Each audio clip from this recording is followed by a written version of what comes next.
Students, इस video में हम सॉल्व करेंगे standard mathematics question paper class 10th जो हरियाणा बोर्ड ने जारी किया।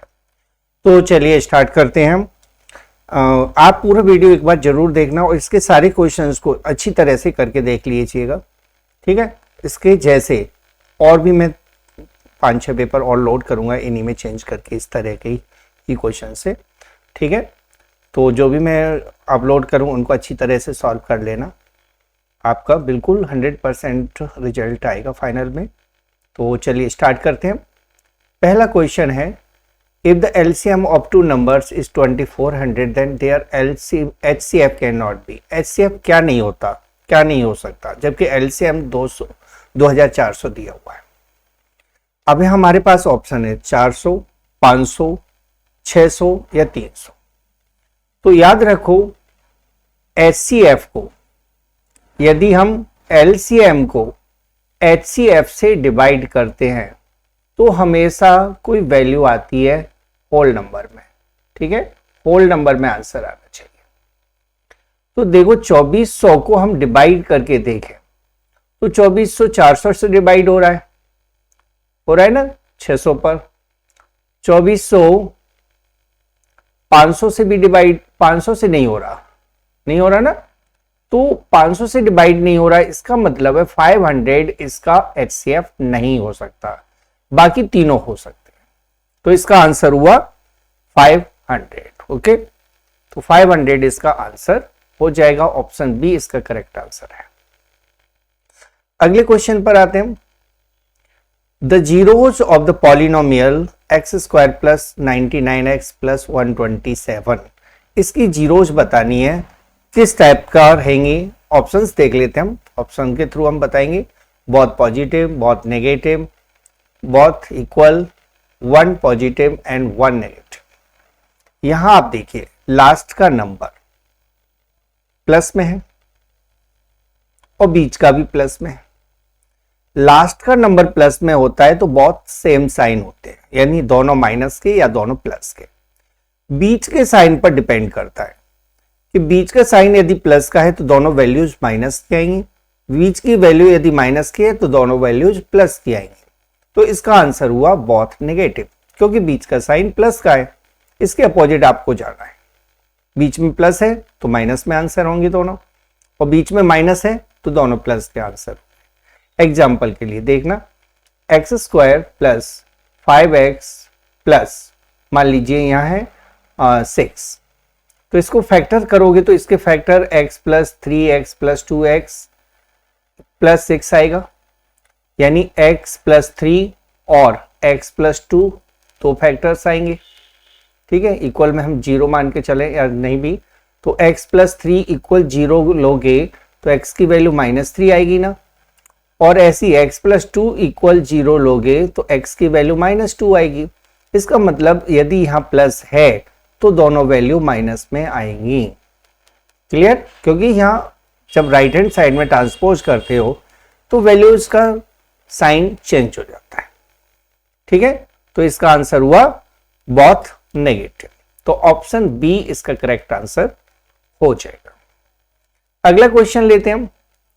Which of the following equation has no roots? इनमें से किसके नो रूट्स हैं? X square minus 4x plus 3 root 2 equal 0, x square plus 4x minus 3 root 2 equal 0, x square minus 4x minus 3 root 2 equal 0। तो इसमें आपको d निकालना है। d होता है b स्क्वायर माइनस 4ac। चलो पहला देखते हैं हम। b की वैल्यू -4 है तो -4 का स्क्वायर 16 हुआ, -4 इंटू एक्स वो 1, एक्स यहाँ 1 लिखना है, और 3 रूट 2, ये हो जाएगा 16 माइनस 12 रूट 2। रूट 2 की वैल्यू 1.4 होती है, 12 का मल्टीप्लाई कर दो, 16 माइनस 12 4 जा 48, कैरी 4, 12 1 जा 12 और 4 16, 16 पॉइंट या -0.8 आ रही है, नेगेटिव आ गई। इसका मतलब इसका कोई रियल रूट्स नहीं होगा, ठीक है। जहां value b square minus 4ac की नेगेटिव आ जाती है तो उसका रियल रूट नहीं होता, ठीक है। जब भी रियल रूट होते हैं तो या तो वो ग्रेटर होगी वैल्यू 0 से या 0 के इक्वल होगी। ठीक है, तो इसका ऑप्शन हुआ option A correct, x square minus 4x plus 3 root 2। Okay, तो अगले क्वेश्चन पर आते हैं।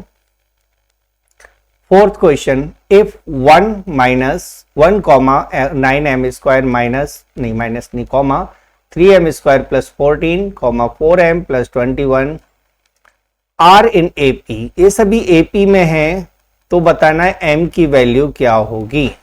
ऑप्शंस के थ्रू जाते हैं, 0, 1, 2 या 3, क्या होगी ये आपको बताना है। ठीक है, तो देखिए a2 माइनस a1 इक्वल होता है a3 माइनस a2। हम इस फॉर्मेट में वैल्यू को रखेंगे। a2 कितना है 9m स्क्वायर, a1 कितना है 1, a3 कितना है 3m स्क्वायर प्लस 14, a2 कितना है 9m स्क्वायर तो माइनस 9m स्क्वायर। यहां सॉल्व कर दीजिए, 9m स्क्वायर माइनस 1 इक्वल, यहां सब्ट्रैक्ट कर लीजिए तो यहां हो जाएगा माइनस 6m स्क्वायर प्लस 14, इसको इधर ले जाइए उसको उधर, तो 9 में 6 इधर आके प्लस का हो जाएगा यानी 15m स्क्वायर इक्वल, ये उधर जाके प्लस यानी 15। इसका मतलब हुआ m स्क्वायर इक्वल हो जाएगा 15/15 दैट इज 1। तो m की वैल्यू हो जाएगी 1 का स्क्वायर रूट 1 होता है तो 1 हो जाएगी। इसका मतलब कि ऑप्शन बी इसका करेक्ट आंसर हो जाएगा। ऑप्शन बी इसका आंसर हो गया। अब आते हैं हम अगले क्वेश्चन पर। If the distance between the points 4, a and 1, 0 is 5 then the value of a। पहले हम इसको हटा लेते हैं। a की वैल्यू बताना है, a की वैल्यू क्या होगी, इसकी डिस्टेंस दी हुई है तो डिस्टेंस फॉर्मूला से आप डिस्टेंस निकाल लीजिए, 4 माइनस 1 का स्क्वायर और a माइनस 0 का स्क्वायर इक्वल होगा 5, क्योंकि डिस्टेंस 5 दी हुई है दोनों पॉइंट की। ठीक है, अब इसको सॉल्व कर देते हैं। 4 में से 1 माइनस करोगे 3 का स्क्वायर होता है 9 और a में से 0 माइनस करोगे a का स्क्वायर होता है a स्क्वायर, रूट के अंदर रहेगा भी इक्वल 5। रूट हटाएंगे तो इधर 25 हो जाएगा यानी 9 प्लस a स्क्वायर इक्वल हो जाएगा 25। तो a स्क्वायर की वैल्यू आ गई 25 माइनस 9 यानी 16। इसका मतलब है कि a की वैल्यू हो जाएगी 16 का स्क्वायर रूट यानी 4। तो प्लस माइनस 4 इसका आंसर आना चाहिए। मैंने ऑप्शन नहीं दिया अभी, तो ऑप्शन हम ले लेते हैं only 4 minus 4 only, plus minus 4 और 0। तो इसका आंसर हो गया C option. Clear, C option इसका करेक्ट आंसर हो जाएगा। अगला क्वेश्चन, पहले फिगर में आपको पूछा गया है कि यदि ए बी सी डी के डीसी के पैरेलल है तो एक्स की वैल्यू क्या होगी। ऑप्शंस हैं 4, 6, 7 या 9। तो आपको पता है कि ट्रेपेजियम के डायगोनल्स जिस पॉइंट पर कट करते हैं तो उनके जो पार्ट्स बनते हैं दो, एक ये, इन दोनों का रेशो इन दोनों के रेशो के इक्वल होगा। यानी हम कहें तो DO अपॉन BO इक्वल होगा CO upon AO। Value put करता हूं, यानी x minus 2 upon x minus 1 equal होगा x plus 3 upon x plus 5। Cross multiply x का इन दोनों में तो x square plus 5x minus 2 का दोनों में माइनस 2x माइनस 10 इक्वल में आ जाएगा इन दोनों का multiply, x square minus x 3 का मल्टीप्लाई प्लस 3x माइनस 3। तो एक्स स्क्वायर से तो एक्स स्क्वायर को हटा दो, 5x में से 2x 3x बचेगा। राइट हैंड साइड में देखोगे प्लस का 2 बचेगा, ठीक है ना। 2x माइनस 3, एक्स को एक तरफ और नॉन एक्स को एक तरफ, 3x माइनस 2x इक्वल हो जाएगा -3 प्लस 10। तो x की वैल्यू आ जाएगी 7। तो इस तरह इसका आंसर हुआ ऑप्शन सी। क्लियर हो गया? तो ऑप्शन सी इसका करेक्ट आंसर हो जाएगा। चलिए अगला क्वेश्चन ले लेते हैं हम। In the adjoining figure AC and AB are tangents to circle with centre O। तो हमें फाइंड आउट करना है कि COD 120 का है तो BAO कितने का होगा। BAO ये वाला एंगल बताना है कितने का होगा। ठीक है, तो ये वाला एंगल हम कैसे फाइंड करेंगे? देखिए ऑप्शंस हमारे पास हैं 30, 60, 45, 90। तो पहले देखो ये जो एंगल है AOC इक्वल होगा 180 डिग्री माइनस COD, क्योंकि ये दोनों लीनियर पेयर बना रहे हैं। यानी 180 में से 120 घटा दीजिए, 60 डिग्री का आ गया, ये 60 का आ गया। ये तो ऑलरेडी 90 का है, ACO 90 का है, तो हमें ये एंगल निकालना है CAO। एंगल CAO निकालना है। तो CAO कितने का हो जाएगा? 180 में से 60 और 90 का सम माइनस कर दो। 60 और 90 150, 150 80, 180 में से माइनस करोगे तो 30 डिग्री का आ जाएगा। तो यहां एंगल 30 का हो जाएगा। जब इधर का एंगल 30 है तो इधर का भी 30 का होगा। ठीक है, तो इसका मतलब है कि एंगल BAO 30 डिग्री का आएगा। तो ऑप्शन ए इसका करेक्ट आंसर हो जाएगा। 7th क्वेश्चन तक आपको पूरा हो गया, 30 डिग्री आ गया इसका आंसर। अब देखते हैं अगला question. If sine alpha equal √3/2 है तो tan square alpha minus cos alpha की वैल्यू क्या होगी? ऑप्शन 5/2, 3/2, 1/2 या नन ऑफ दीज। अब ध्यान देना, यहां दिया हुआ है आपको साइन अल्फा √3/2। तो साइन में √3/2 साइन 60 की वैल्यू होती है ना? इसका मतलब हुआ कि अल्फा की वैल्यू 60 डिग्री है। ठीक है, अल्फा की वैल्यू 60 डिग्री है, तो यहां हमें निकालना है। तो अब हमें लिख देना है tan square 60 degree minus cos 60 degree, क्योंकि अल्फा हमने 60 का निकाल लिया। tan 60 की वैल्यू होती है √3, तो √3 का स्क्वायर माइनस cos 60 की वैल्यू होती है 1/2। √3 का स्क्वायर 3 होता है और 1/2 तो 1/2 ही रहेगा।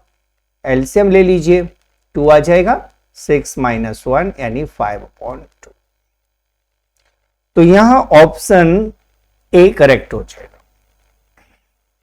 ठीक है, ऑप्शन ए यहां पर बिल्कुल सही आंसर आ गया। अब देखते हैं 9th question. The area of sector whose perimeter is 4 times its radius r unit is। तो क्लियर है, यहां पेरीमीटर सेक्टर का दिया हुआ है हमें। कितना? एरिया ऑफ सेक्टर जिसका पेरीमीटर, सेक्टर का पेरीमीटर 4 टाइम्स रेडियस के है।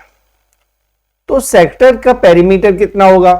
तो सेक्टर का पेरीमीटर होगा θ/360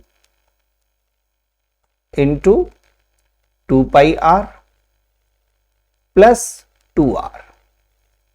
ठीक है, कैसे? देखो, ये जो पार्ट है ये है सेक्टर। इसके लिए हम फॉर्मूला लगाते हैं लेंथ ऑफ आर्क का।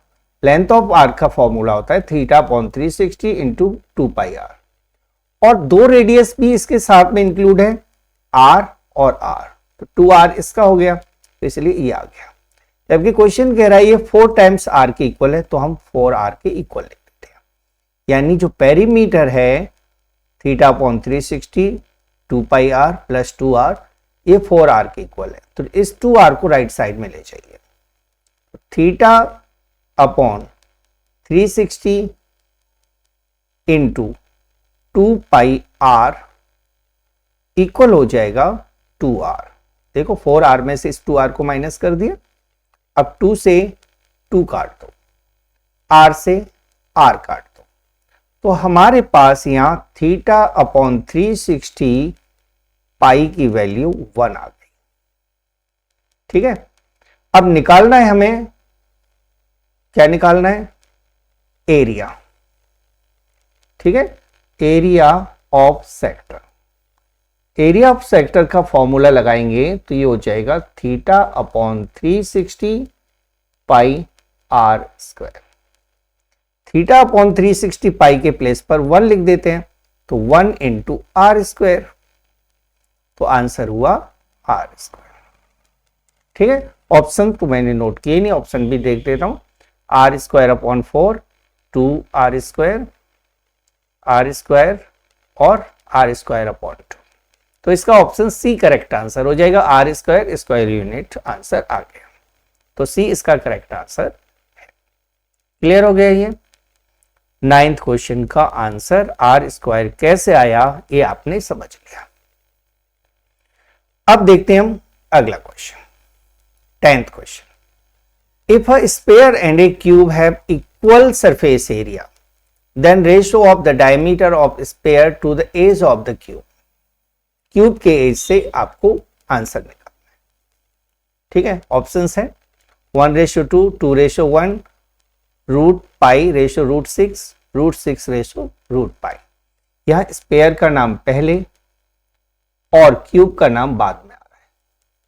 ठीक है, diameter of sphere, edge of cube निकालना है। अब यहां लिखा है कि स्फीयर और cube have equal surface area, दोनों के सरफेस एरियाज इक्वल है। डायमीटर से निकालना है रेशो, तो सरफेस एरियाज को पहले देखते हैं। स्फीयर का सरफेस एरिया होता है 4 पाई आर स्क्वायर। ठीक है, सरफेस एरिया होता है 4 पाई आर स्क्वायर, और रेशो निकालना है हमें, तो चलिए मैं अपॉन में लिख लेता हूं। The ratio surface area of cube होता है 6a स्क्वायर। क्यूब का सरफेस एरिया 6a स्क्वायर होता है। यहां आप आर को क्या लिख सकते हैं?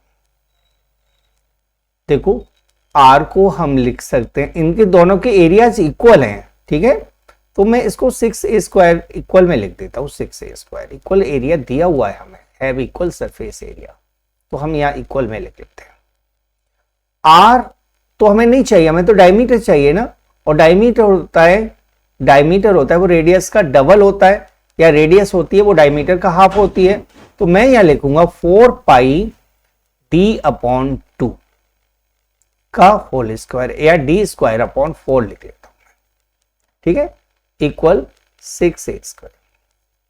यहां 4 से 4 कट कर दो, पाई बचा, पाई को राइट साइड में ले आओ, एक के स्क्वायर को नीचे ले आओ, तो डी स्क्वायर अपॉन ए स्क्वायर इक्वल हो जाएगा 6 अपॉन पाई। स्क्वायर हटाएंगे तो रूट ले लेते हैं हम, तो डी अपॉन ए इक्वल हो जाएगा square root 6 upon square root pi. तो रेशो बना हमारे पास square root 6 ratio square root pi. तो इस तरह से डी ऑप्शन इसका करेक्ट आंसर हो जाएगा। ठीक है, square root 6 ratio square root pi, D option इसका करेक्ट आंसर हो गया। क्लियर हो गया यहां तक? अब आते हैं हम अगले क्वेश्चन पर। If the mode of series exceed its mean by 12, then median by. Question में पूछा गया है कि मोड है वो मीन से 12 ज्यादा है। ठीक है, मोड है वो मीन से 12 ज्यादा है, तो मोड एक्सीड मीडियन, तो मोड है वो मीडियन से कितना ज्यादा होगा ये आपको बताना है। मोड मीन से तो 12 ज्यादा है, तो मीडियन से कितना ज्यादा होगा यहां हमें ये बताना है। ठीक है, तो चलिए हम ऑप्शंस देख लेते हैं। 4, 8, 6, 10 कितना ज्यादा होगा हम देखते हैं। सबसे पहले तो हमें कहा है कि मोड है ना, मोड इक्वल है मीन प्लस 12। ठीक है, मीन से 12 ज्यादा है, तो मोड है वो मीडियन से कितना ज्यादा होगा ये हमें बताना है। ठीक है, मोड है वो मीडियन से कितना ज्यादा होगा ये आपको बताना है। तो यहां पर एक चीज हम निकाल लेते हैं, मीन की वैल्यू निकाल लेते हैं। तो मीन इक्वल हो जाएगा मोड -12। क्लियर? क्योंकि मीन तो हमें चाहिए नहीं है, रिलेशन तो हमें मोड और मीडियन का बताना है, यानी मीन को हमें रिप्लेस करना पड़ेगा। अब एक फॉर्मूला होता है, मोड इक्वल होता है 3 मीडियन -2 मीन, ये फॉर्मूला होता है, इसको यूज करना है आपको। तो यहां मीडियन को तो मीडियन रहने देते हैं, 3 मीडियन, और मीन के प्लेस पर आपको लिखना है, मीन के प्लेस पर 2 ब्रैकेट मोड -12। ठीक है, ये लिख देना है, यानी 3 मीडियन -2 मोड, और यहां हो जाएगा +24। क्लियर? इस मोड को लेफ्ट में ले जाते हैं, तो मोड +2 मोड इक्वल हो गया 3 मीडियन +12। क्लियर? अब ये 3 मोड हो गया, 3 मोड इक्वल हो जाएगा 3 मीडियन +12। क्लियर? 24, 12 नहीं है, ये 24 है। यहां 3 से डिवाइड दे दीजिए, तो मोड इक्वल हो जाएगा मीडियन प्लस 3 से 24 में डिवाइड दोगे 8, यानी मोड है वो मीडियन से 8 ज्यादा होगा। बी ऑप्शन इसका करेक्ट आंसर हो जाएगा। क्लियर? तो इस तरह से आपको 11th क्वेश्चन सॉल्व करना था। अब आते हैं अगले क्वेश्चन पर। The probability of getting a bad egg in a lot of 400 is 0.035, the number of bad eggs in the lot। तो बैड एग की प्रोबेबिलिटी दी है, यानी प्रोबेबिलिटी ऑफ बैड एग कितनी दी हुई है? ये है 0.035। टोटल अमाउंट 400 दिया है, बैड एक्स को हम एक्स ले लेते हैं, तो x अपॉन 400 इक्वल हो जाएगा 0.035। ठीक है, ऑप्शन भी मैं नोट कर देता हूं, चलो ये हमारे पास ऑप्शन है। अब इसको सॉल्व कर देते, क्रॉस मल्टीप्लाई। पहले मैं पॉइंट हटा लेता हूं, नीचे 100 लगा देता हूं, तो x की वैल्यू आ जाएगी 35/100 मल्टीप्लाई 400। 100 से 400 4 पर कट गया, इस दोनों को मल्टीप्लाई कर दो। ठीक है, और यहाँ 3.30 आएगी, है ना, एक जीरो और बढ़ा लो, तो यहाँ 2 जीरो से कट के 10 बचा ना, तो ये हो गया 140/10। एक जीरो से एक जीरो और काट दो, तो 10 इसका आंसर, 10 आया ना नीचे, नहीं कितना है, 14 इसका आंसर आ जाएगा। तो 14 इसका करेक्ट आंसर हो जाएगा, ऑप्शन बी इसका करेक्ट आंसर है। क्लियर? अगला क्वेश्चन है, यदि x इक्वल है 2 square plus 3 power a, y equal है 2 पावर 2 इंटू 3 इंटू 5, और z इक्वल है 2 पावर 2 इंटू 3 इंटू 7, जबकि इसका एलसीएम है 3780, तो आपको बताना है a की वैल्यू क्या होगी। ठीक है, मैं आंसर 3 है। चलो, ये ऑब्जेक्टिव क्वेश्चन नहीं है। अब देखो एलसीएम क्या होगा, एलसीएम होगा 2 पावर, देखो हाईएस्ट पावर यहां तो 2 है, यहां भी 2 है, और यहां भी 2 है ना, तो 2 पर पावर 2 रहेगी। ठीक है, और 3 पर पावर देखेंगे तो यहाँ a है, यहाँ 1 है, यहाँ 1 है, तो 3 पर पावर a रहेगा। ठीक है, 5 में देखें तो a की 5 है और a की 7 है, तो 5 और 7 ले लेते हैं। अब आप फैक्टराइजेशन करते हैं 3780 का, जो कि हमें एलसीएम पहले से ही दिया हुआ है। 2 से डिवाइड करोगे 1890, 2 से डिवाइड करोगे 945, ठीक है, 3 से डिवाइड करोगे 315, फिर 3 से डिवाइड हो जाएगा 1 0 5, फिर 3 से डिवाइड हो जाएगा 3 और 5, अब ये 5 से होगा 7 पर। तो ये देखो 3 कितने पर आया, तो हमने जब 3780 को फैक्टराइज किया तो 2 पर पावर 2 आ गया, सेम है। 3 पर पावर 3 आया, 5 आया और 7 आया। तो देखो ये तो सब वैल्यूज हमारे पास आ गई, सिर्फ यहाँ 3 पर पावर 3 है और यहाँ a पर पावर 3 पर पावर a है। इसका मतलब है कि a की वैल्यू 3 आ जाएगी, तो a इक्वल 3 आ जाएगा। ठीक है, तो इसका आंसर है 3। The distance between the parallel tangents to a circle is the of the circle। जो पैरेलल टेंजेंट होते हैं वो सर्कल का कौन सा पार्ट, मतलब उनके बीच की डिस्टेंस होती है पैरेलल टेंजेंट्स की, जिस पॉइंट पर टच करते हैं वो किसके इक्वल होती है, तो वो इक्वल होती है इस पार्ट के, और ये क्या है, डायमीटर। पैरेलल टेंजेंट्स के बीच की डिस्टेंस डायमीटर की इक्वल होती है, तो इसका आंसर हुआ डायमीटर। क्लियर। अगला question, the value of 1 plus tan square theta, 1 minus sine theta, 1 plus sine theta. देखो 1 माइनस साइन और 1 प्लस साइन को मल्टीप्लाई कर दो और tan को सॉल्व कर दो। tan हो जाएगा 1 प्लस 1 वो sine square theta upon cos square theta, यही होगा ना। और इन दोनों का मल्टीप्लाई करोगे तो ये आ जाएगा 1 minus sine square theta. Clear. यहां एलसीएम लोगे तो ये हो जाएगा sine square theta plus cos square theta upon cos square theta, और 1 माइनस साइन स्क्वायर होता है cos square theta. Cos square से कॉस स्क्वायर काट दो, sine square plus cos square की वैल्यू होती है 1, इसका मतलब इसका आंसर आ जाएगा 1। ठीक है, 1 आ जाएगा, इसका करेक्ट आंसर हो गया 1। ठीक है, आंसर है इसका 1। अगला क्वेश्चन, इफ साइन a 1/2 है, cos b 1/2 है, then what is the value of a plus B. a plus B की वैल्यू आपको निकालनी है, इसका आंसर 1 था। a प्लस बी की वैल्यू निकालनी है। अब ये देखो साइन a 1/2 है ना, इसका मतलब a की वैल्यू 30 डिग्री आएगी,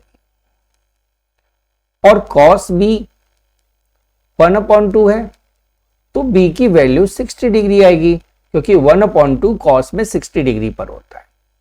तो अब आपसे पूछा a प्लस बी, तो a प्लस बी कितना हुआ, 30 प्लस 60 डिग्री यानी 90 degree.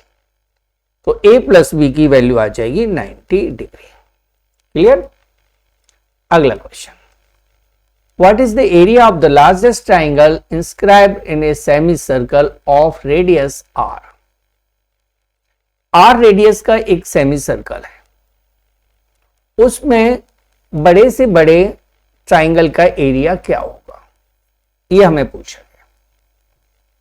Largest triangle inscribed in a semi circle, तो देखो ये सेमी सर्कल है, ठीक है, ये सेमी सर्कल है। अब इसमें एरिया बताना है, तो ये देखो यहां हमने लिया एक ट्राइंगल, तो इस ट्राइंगल का एरिया निकालना है। ये 90 का एंगल है।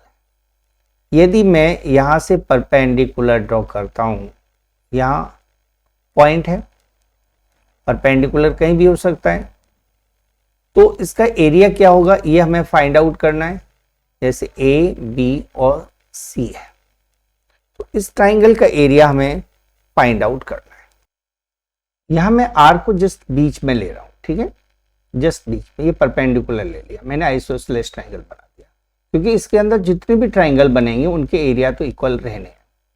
ठीक है, तो ये होगी रेडियस, ये 2 रेडियस, नीचे का बेस 2r के इक्वल है, तो इसका एरिया कितना आ जाएगा, 1/2 इंटू बेस यानी 2r इंटू हाइट r, 2 से 2 कट गया, r into r, r square, तो इसका आंसर आएगा आर स्क्वायर यूनिट। ठीक है, आर स्क्वायर यूनिट। यूनिट कुछ भी हो सकता है, सेंटीमीटर, मीटर, किलोमीटर, तो आर स्क्वायर यूनिट इसका आंसर आ जाएगा। अगला question, a frequency distribution is given as, frequency distribution हमें दिया हुआ है। ठीक है, क्लास इंटरवल और नीचे फ्रीक्वेंसी डिस्ट्रीब्यूशन। हमें बताना है what is the sum of the lower limit of median class and mean modal class. Median और मॉडल क्लास की लोअर लिमिट क्या होगी, ये हमें निकालना है। ये फ्रीक्वेंसी है, तो हम यहाँ एक सी एफ और निकाल लेते हैं। 10, 10 प्लस 15 25, 25 प्लस 12 37, 37 प्लस 20 57, 57 प्लस 9 66। ठीक है, यानी n की वैल्यू आ जाएगी आपके पास 66। ये हमने सी एफ का जो फाइनल वैल्यू होती है ना, वो n होती है। तो इसका आधा कितना होगा, 33। ठीक है, अब ये देखो 33 से बड़ा जो नंबर है वो कौन सा है, सी एफ में 37 है। 37 के साथ में ये जो वैल्यू है ये होगी मीडियन क्लास। ठीक है, मीडियन क्लास, और इसकी लोअर लिमिट है 10। अब मीडियन क्लास मॉडल क्लास देखते हैं। तो मॉडल क्लास में होता है हाईएस्ट फ्रीक्वेंसी, हाईएस्ट फ्रीक्वेंसी 20 है, हाईएस्ट फ्रीक्वेंसी है ये, हाईएस्ट फ्रीक्वेंसी। ठीक है, तो हाईएस्ट फ्रीक्वेंसी के साथ वाली जो लिमिट होती है उसे कहते हैं मॉडल क्लास। ठीक है, तो ये है मॉडल क्लास। इसकी लोअर लिमिट है 15, तो 10 और 15 को ऐड कर दो, 25 आ जाएगा ना। इसका मतलब है कि 25 इसका आंसर हो जाएगा, लोअर लिमिट ऑफ मीडियन और lower limit of model class का जो सम होगा वो 25 होगा। अगला question,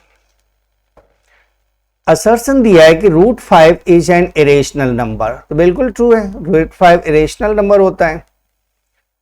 If p is a prime number, then square root p is an irrational number। तो बिल्कुल सही है, जब p प्राइम नंबर होता है तो रूट के अंदर p आ जाए, यानी कि प्राइम नंबर का स्क्वायर रूट इरेशनल होता है। तो 2 प्राइम नंबर था, इसीलिए इसका स्क्वायर रूट एक इरेशनल नंबर हुआ। इसका मतलब हुआ कि ट्रू दोनों हैं, साथ में जो रीजन है वो असर्शन को करेक्ट एक्सप्लेन भी कर रहा है, यानी ऑप्शन ए इसका करेक्ट आंसर हो जाएगा। क्लियर। अगला असर्शन है the distance between the point -1, 5 and 7, 3 is 4√17। देख लेते हैं हम, डिस्टेंस फॉर्मूला क्यों यूज करेंगे, 7 -1 यानी 7 + 1 का स्क्वायर रूट के अंदर लिखना है। 3 - 5 यानी 3 - 5 ही लिख देते हैं, सॉल्व करते हैं, 8 हो जाएगा। 8 का स्क्वायर होता है 64, और यहां -2 आएगा, -2 का स्क्वायर होता है 4। दोनों को ऐड करोगे 68, 68 के फैक्टराइजेशन कर लो, 2 से 34, 2 से 17, 2 पेयर में आ गया यानी 2√17 आ गया, 2√17 आया है ना। तो जबकि यहां में दे रखा है 4√17, यानी हमारा जो असर्शन है वो फॉल्स है, और असर्शन फॉल्स है तो क्लियर है कि ऑप्शन डी इसका करेक्ट आंसर हो जाएगा। ठीक है, डी में असर्शन फॉल्स होता है और रीजन ट्रू होता है। तो ये था 20th क्वेश्चन, दोनों असर्शन और रीजन के क्वेश्चन आपके सॉल्व हो गए। अब आते हैं हम सेक्शन बी के सवालों पर। सेक्शन बी का पहला सवाल है, यहां से सॉल्व करना है कि इफ 2x + y = 23 है, 4x - y = 19 है, तो 5y - 2x और y/x - 2 की वैल्यू क्या होगी। सॉल्यूशन, यहां मैं चेंज कर लेता हूं कलर इसका। ओके, यहां हम सॉल्यूशन लेते हैं। पहली क्वेश्चन है 2x + y = 23। दूसरी क्वेश्चन है 4x - y = 19। क्लियर। ये फर्स्ट इक्वेशन है, ये सेकेंड इक्वेशन है। दोनों में y ऑलरेडी इक्वल है, हम डायरेक्ट ऐड करेंगे क्योंकि दोनों के साइन पहले से उल्टे हैं, तो ऐड कर देते हैं। 2x और से 4x 6x हो जाएगा इक्वल 19 और 23, यानी ये हो जाएगा 12 और ये हो गया 42। तो x की वैल्यू आ जाएगी 42/6 यानी कि 7। x की वैल्यू 7 आ गई। अब आपको करना है put x equal 7 in equation first में रख देते हैं x की वैल्यू, तो ये हो जाएगा 2 × 7 प्लस y इक्वल 23। पुट कर दिया हमने 2 × x की वैल्यू, x की वैल्यू 7 है तो 2 × 7 14 प्लस y इक्वल हो गया 23, यानी y की वैल्यू आ जाएगी 23 माइनस 14। 23 में से 14 माइनस करोगे 9 आ गया, तो y की वैल्यू आ गई 9। क्लियर?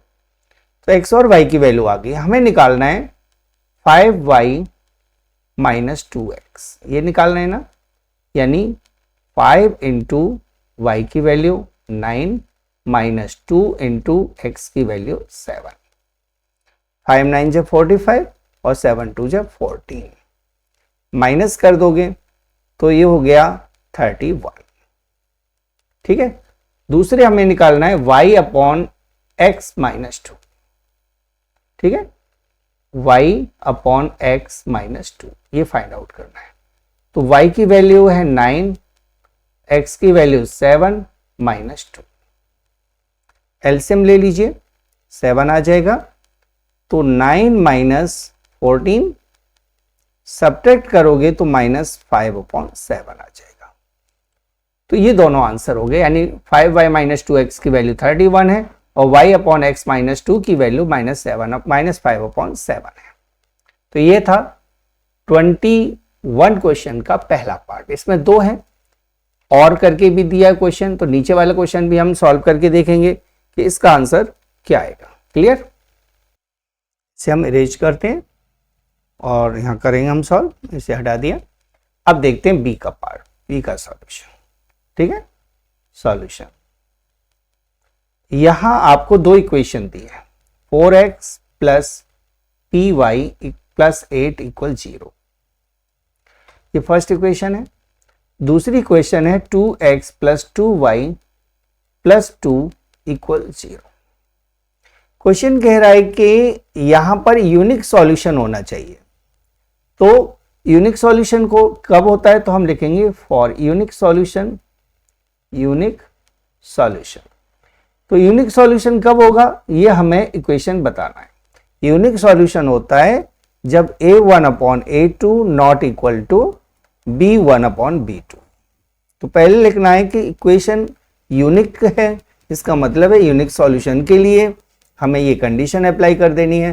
तो ये स्टेटमेंट लिखने के बाद कंडीशन लिखना है, a1 4 है, a2 2 है, नॉट इक्वल का साइन, b1 p है और b2 2 है। ठीक है, 2 से 2 हटा दो तो p not equal to 4 answer आ जाएगा। ठीक है, तो सेकंड पार्ट इसका इजी है, सेकंड पार्ट बहुत आसानी से हो गया। यानी इन 2 क्वेश्चन दिए होते हैं और में, तो एक तो आसान रहता ही है, मोस्टली तो बी पार्ट आसान होता है, पर ये कह नहीं सकते ए भी आसान हो सकता है, ये तो बच्चे के ऊपर डिपेंड करता है कि उसे कौन सा सवाल आता है। ठीक है, तो 21 का सॉल्यूशन हो गया। अब आते हैं हम 22 क्वेश्चन के सॉल्यूशन पर। देखिए बहुत ही आसान सा सवाल है ना, यहां आपको बीपीटी लगा देना है। तो पहले लिखना है इन ट्राइंगल ए बी सी, यहां आपको एक कंडीशन दी है D E parallel to A B, ये लिख देना। ठीक है, ये आपको जरूर बताना है कि हमने ट्राइंगल इसमें ये हमें इक्वल दिया हुआ है। अब यहां बीपीटी लगा देंगे, therefore AD upon D C equal होगा बीई अपॉन ई सी। ठीक है, ये कौन सा रूल है, तो हम लिख देते हैं by BPT. Basic proportionality theorem. अब यहाँ जो आपको AD की वैल्यू 3x प्लस 19 दिया हुआ है, तो यहाँ आपको पुट करना है 3x प्लस 19 अपॉन में DC की वैल्यू x प्लस 3 है, तो x प्लस 3 लिख देना है, इक्वल लिखना है आपको 3x प्लस 4 और अपॉन में लिखना है x।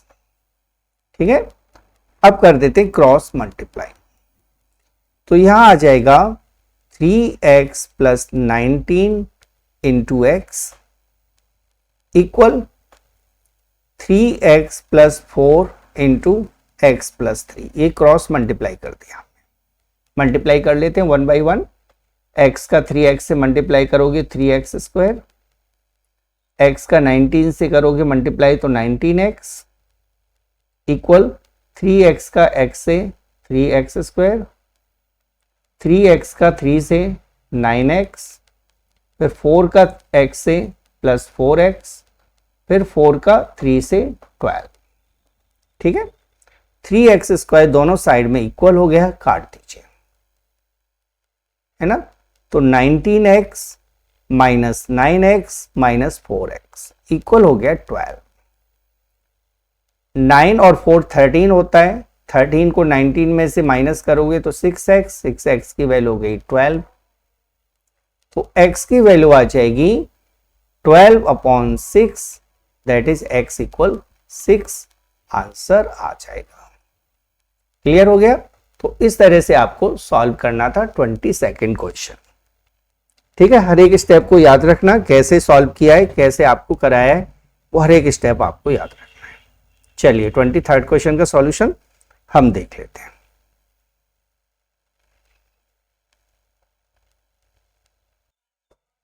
तो यहां थोड़ी सी मिस्टेक हो गई, यहां 6 12 को 2 पर कट करेगा, तो यहां x की वैल्यू 2 आ जाएगी। ओके, तो x की वैल्यू 2 यहां पर सही आंसर हो जाएगा। क्लियर हो गया। तो ऐसे आपको 22nd क्वेश्चन सॉल्व करना था। तो चलिए अगले क्वेश्चन को सॉल्व करते हैं। To concentric circle are of radii 5 and 3 centimeter. Find the length of the chord of larger circle which touches the smaller circle. ये हमें फाइंड आउट करना है। यहाँ आपको दो सर्कल ड्रॉ करने हैं, दोनों कॉन्सेंट्रिक सर्कल हैं, यानी दोनों का सेंटर सेम है। तो एक सर्कल ये हो गया और एक सर्कल इसके बाहर ड्रॉ कर लेते हैं, थोड़ा सा बड़ा कॉन्सेंट्रिक सर्कल है। ठीक है, ये दो सर्कल है, दोनों का सेंटर सेम है O, बाहर वाले को हम C1 और अंदर वाले को C2 लिख लेते हैं। तो सॉल्यूशन करते हैं हम। C1 a circle of radius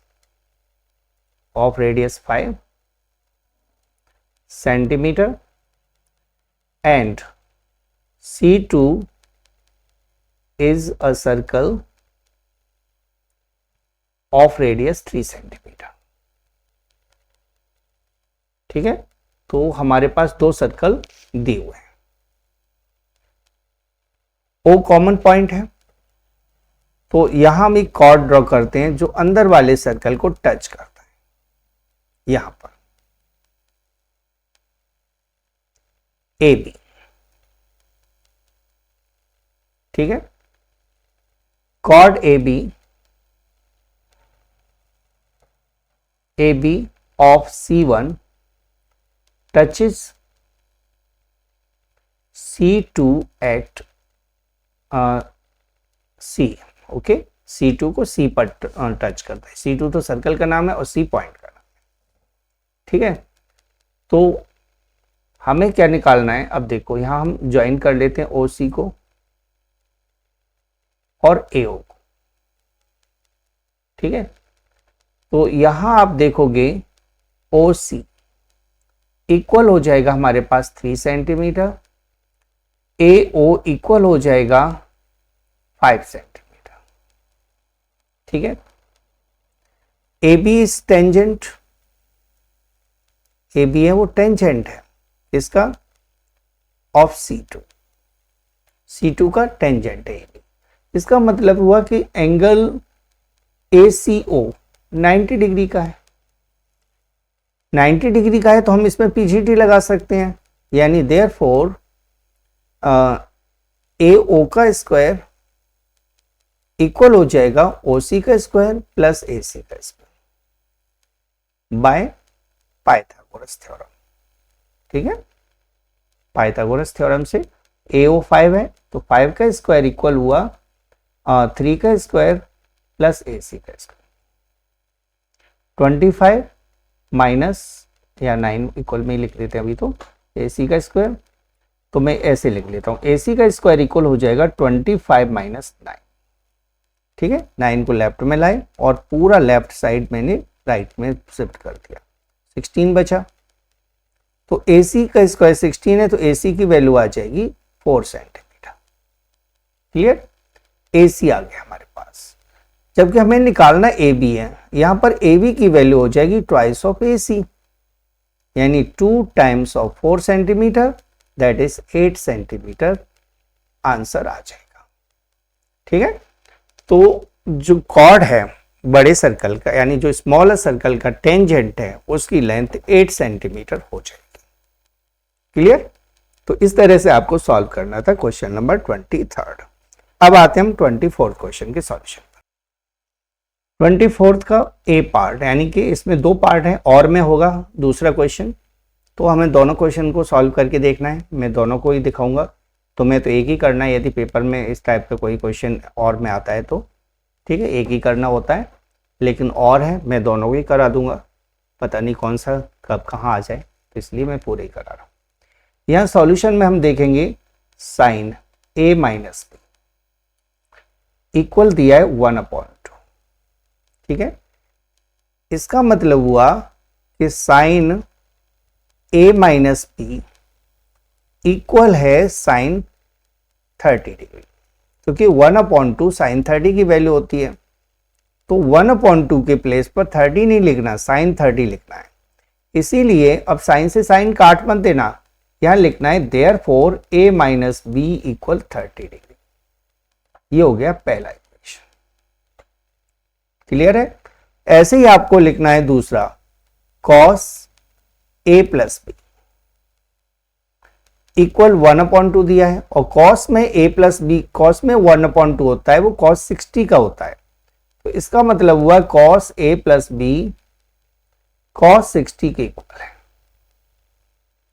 यानी A प्लस B का सम 60 डिग्री हो जाएगा। ये आ गई आपकी सेकेंड इक्वेशन। ठीक है, दोनों इक्वेशन को हम ऐड कर देते हैं। Adding equation first and second, दोनों को ऐड कर दीजिए। तो A माइनस B इक्वल 30 और A plus B equal 60, add करिए, B से B कट गया, 2A बचा, 2A इक्वल 90 हो गया, 30 और 60 का सम 90 होता है, तो 90 हो जाएगा। तो 2 को राइट साइड में ले जाएंगे, अपॉन में आ जाएगा, यानी A इक्वल हो जाएगा 90/2 यानी 45 डिग्री। ठीक है, A की वैल्यू 45 आ गई, ये तो हमारा हो गया पहला आंसर।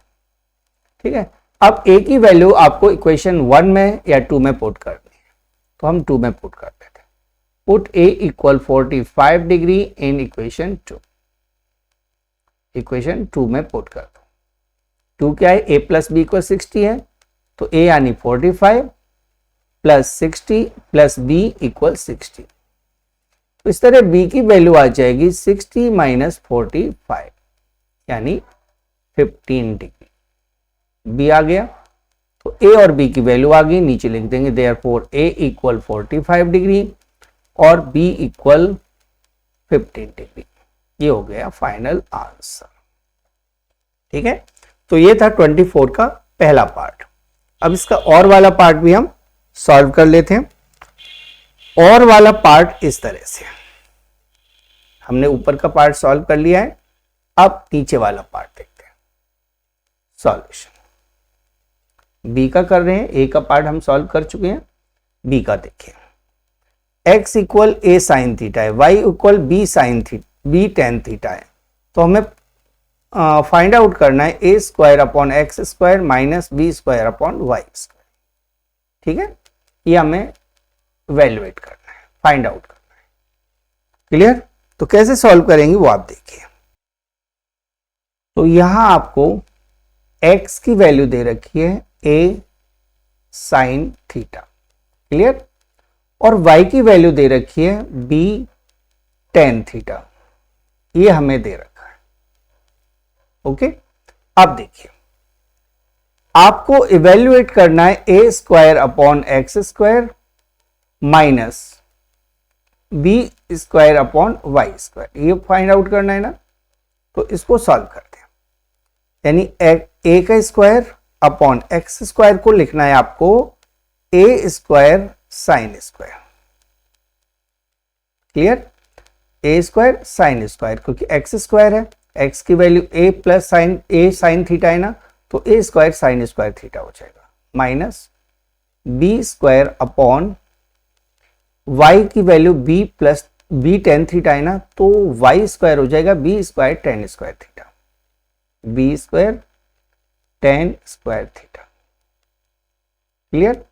b स्क्वायर से b स्क्वायर हटा दो, a स्क्वायर से a स्क्वायर हटा दो, तो 1 अपॉन साइन स्क्वायर थीटा आया। 1 अपॉन साइन स्क्वायर थीटा होता है कॉसेक स्क्वायर थीटा,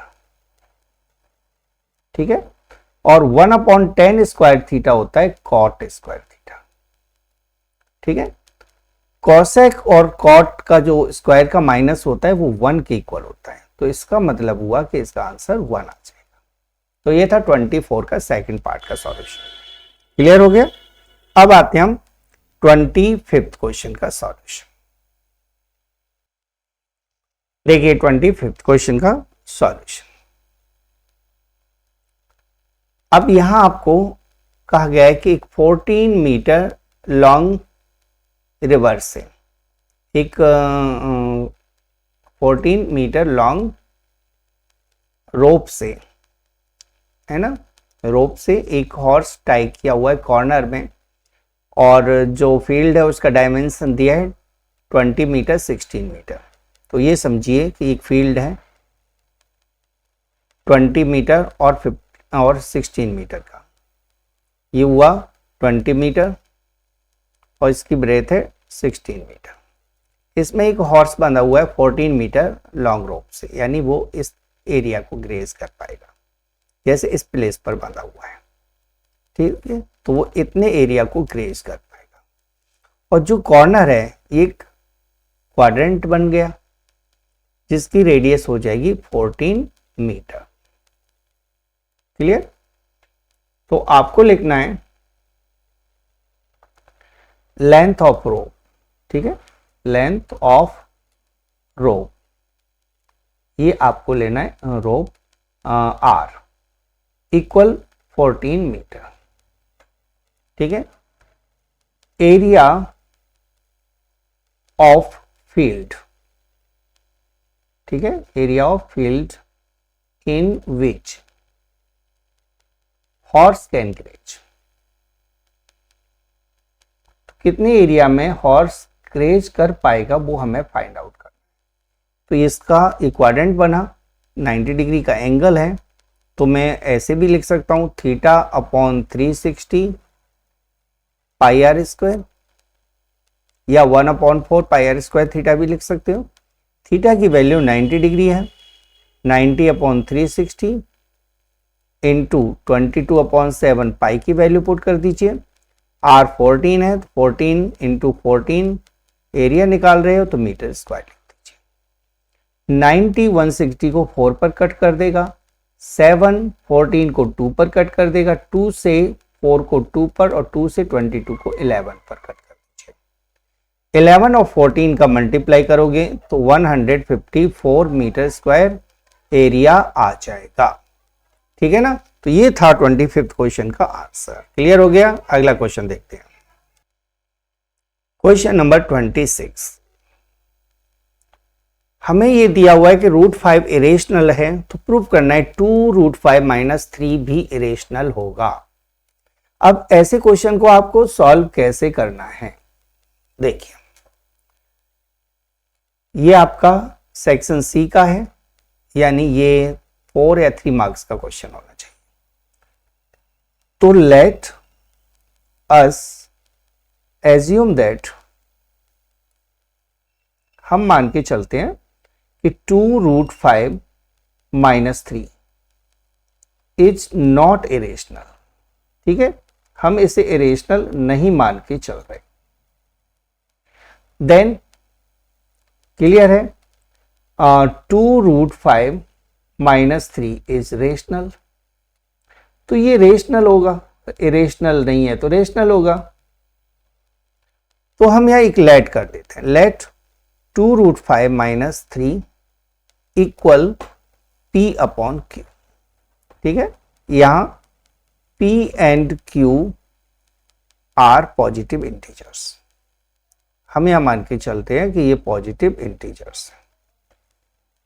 ठीक है, इंटीजर्स।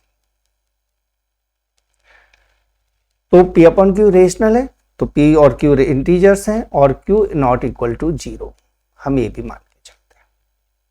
ठीक है, पॉजिटिव लिख दिया तो 0 के इक्वल तो होगा ही नहीं वैसे भी। अब 3 को पहले राइट साइड में ले जाइए, यानी 2√5 को लेफ्ट में रहने देना है और P/Q +3 कर दीजिए, 3 उधर जाके प्लस हो जाएगा।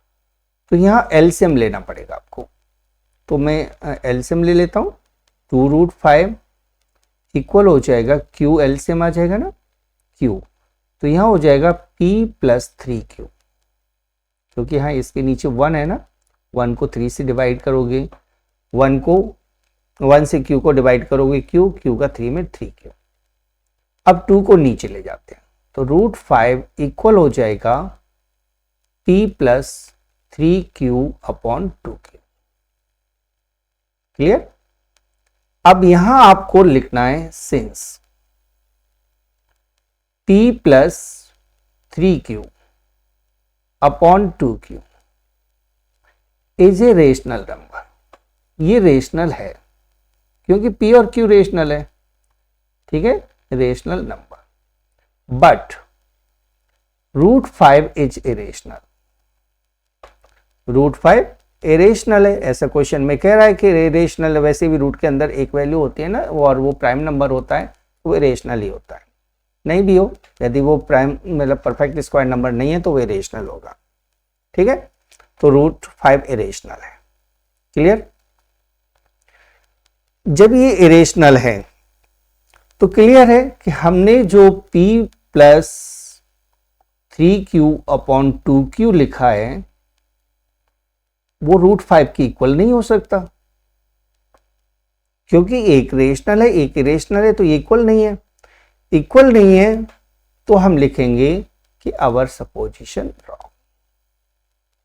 ठीक है, तो हमारा सपोजिशन है वो गलत है, ये आपको लिख देना है। तो गलत है तो लिख दीजिए देयरफॉर 2√5 - 3 इज इरेशनल, यानी ये जो नंबर है वो इरेशनल है। बस यही सॉल्व करके दिखाना है आपको। ठीक है, तो इस चलिए अब हम देखते हैं 27th क्वेश्चन का सॉल्यूशन। यहां में एक पॉलिनोमियल दिया हुआ है, मैं px करके पॉलिनोमियल को लिख लेता हूं, यानी 2x² - 7x + 3, ये हमें एक पॉलिनोमियल दिया है। तो पॉलिनोमियल में आप देखोगे 2x² - 7x + 3 में a की वैल्यू होती है, वैल्यू दी है 2, b के प्लेस पर -7 और c के प्लेस पर 3 दिया हुआ है, यदि हम स्टैंडर्ड फॉर्म से कंपेयर करते हैं तो। अब यहां लिखा है कि alpha and beta are zeros. ठीक है, alpha and beta are zeros of px, ये पॉलिनोमियल के जीरोज है। तो अब आपको निकालना है अल्फा प्लस बीटा, यानी सम ऑफ रूट्स।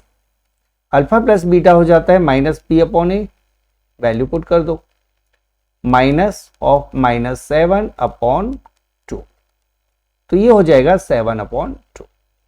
ठीक है, अब निकाल लीजिए अल्फा इंटू बीटा, तो अल्फा इंटू बीटा होता है c/a और c की वैल्यू है 3, a की वैल्यू 2, तो 3/2 आ जाएगा। क्लियर? अब फाइंड आउट करना है आपको alpha square plus beta square. इसके लिए फॉर्मूला याद रखना, ये होता है alpha plus beta whole square minus 2 alpha beta. Clear? तो यहां वैल्यू पुट करते थे, अल्फा प्लस बीटा की वैल्यू है 7/2, तो 7/2 का होल स्क्वायर हो जाएगा minus 2 multiply alpha into beta 3/2 है, पुट कर देते हैं, 2 से 2 कट कर दिया। 7 का स्क्वायर होता है 49 और 2 का स्क्वायर होता है 4 माइनस 3। एलसीएम ले लेते हैं, तो एलसीएम आ जाएगा 4, तो यहां हो जाएगा 49 माइनस 12। सब्ट्रैक्ट करने पर आ जाएगा 37/4, जो कि इस क्वेश्चन का हो गया सॉल्यूशन। तो इस तरह से आपको 27th क्वेश्चन सॉल्व करना है। क्लियर? अब आते हैं हम 28th क्वेश्चन के सॉल्यूशन पर। यहां आपको 28th क्वेश्चन में दिया हुआ है, एक shopkeeper gives books and rent for reading, he takes a fix charge for the first 2 days, यानी पहले 2 दिन का वो फिक्स चार्ज रखता है, and additional charge for each their after, और उसके बाद वो एडिशनल चार्ज लेता है। यदि कोई पर्सन 22 रुपीज देता है 6 days के लिए, और कोई और पर्सन 16 रुपये देता है 4 days के लिए, तो बताना है फिक्स चार्ज कितना है और एक्स्ट्रा चार्ज पर डे कितना है, ये हमें सॉल्व करना है। तो आपको सॉल्यूशन कैसे करना है देखिए, let fixed charge for 2 days, 2 days के लिए ना, 2 days इक्वल मान के चलते हम x, ठीक है, एक्स्ट्रा चार्ज पर डे, ठीक है, एक्स्ट्रा चार्ज पर डे, ये हम मान के चलते हैं y। अब फर्स्ट केस में क्या करेंगे, देखो एक पर्सन 22 रुपीज देता है और 6 दिन तक बुक को रखता है। 6 दिन को तक बुक रखा है, यानी 2 दिन का तो उसने x रुपीज पे किया और बाकी 4 दिन का उसने 4y रुपीज पे किया। तो x तो 2 दिन का फिक्स हो गया, लेकिन जो 4 दिन बचे हैं ना वो 4y लिखेंगे, क्योंकि एक दिन का 4, एक दिन का y है, तो ये हो जाएगा 22, फर्स्ट इक्वेशन। ठीक है ना? अब देखते हैं second case. Second case 16 rupees देता है और 4 days का, यानी कि 2 दिन का x रुपये, बाकी 2 दिन का 2y रुपीज, और वो 16 रुपीज टोटल देता है। ये सेकंड इक्वेशन हो गया। दोनों में x सेम है तो सब्ट्रैक्ट कर देते हैं। Subtract equation first from second या सेकंड फ्रॉम फर्स्ट। सब्ट्रैक्ट करेंगे तो यहां आपको x प्लस 4y इक्वल 22 में से x प्लस 2y इक्वल 16 को माइनस करना है। साइन चेंज कर देते हैं माइनस करते समय, x से x हट गया, 4y में से 2y माइनस करोगे तो 2y बचेगा, 22 में से 16 माइनस करोगे 6 बचेगा। ठीक है, यानी 2y इक्वल 6 है तो y इक्वल हो जाएगा 6/2, दैट इज y इक्वल आ जाएगा 3। ठीक है, अब करना है आपको put y equal 3 in equation first. पहली इक्वेशन में पुट कर देते हैं, तो x प्लस 4 इंटू 3 इक्वल 22, 4 3 जा 12, यानी x प्लस 12 इक्वल हो गया 22। तो x इक्वल आ जाएगा 22 minus 12, that is x equal 10। x हमने फिक्स चार्ज सपोज किया था और y पर डे चार्ज, तो हम लिखेंगे therefore fixed charge. Fix charge आ गया ₹3, नहीं 10, x की वैल्यू 10 है ना, और extra charge per day, extra charge per day, per day extra charge कितना हुआ, तो हम यहां लिख लेते हैं ₹3। ये हो गया इस क्वेश्चन का सॉल्यूशन। क्लियर? तो 28 क्वेश्चन आपको इस तरह से सॉल्व करना था। अब अगला क्वेश्चन हम सॉल्व करते हैं। चलिए देखते हैं, 28 का ही और पार्ट है। यहां आपको क्या दिया हुआ है वो ध्यान से देखना। The sum of 2 digit number and the number obtained by reversing the digit is 66। तो हम लिख लेते हैं let tens digit 2 digit number है तो एक 10 का होगा, एक 1 का होगा। तो टेंस डिजिट हम मान के चलते हैं x, ठीक है। वंस डिजिट हम मान के चलते हैं y। तो नंबर क्या होगा? तो नंबर होगा ओरिजिनल नंबर या नंबर 10x प्लस y। कोई भी नंबर होता है, जैसे मैंने 22 लिया तो इसका मतलब ये 2 इंटू 10 प्लस 2 है। तो 10 into tens digit plus ones digit, ये संख्या बनाने का तरीका होता है। क्लियर? तो ये आपको याद रखना है। तो ये हो गया नंबर। दूसरा है रिवर्सिंग नंबर, ठीक है। रिवर्सिंग नंबर हम लेके चलते हैं। रिवर्सिंग नंबर में जस्ट उल्टा कर देंगे 10y प्लस x, ठीक है। y का 10 में मल्टीप्लाई। अब क्वेश्चन कह रहा है कि इन दोनों का जो सम है वो 66 है, यानी 10x plus y plus 10y plus x equal 66 है।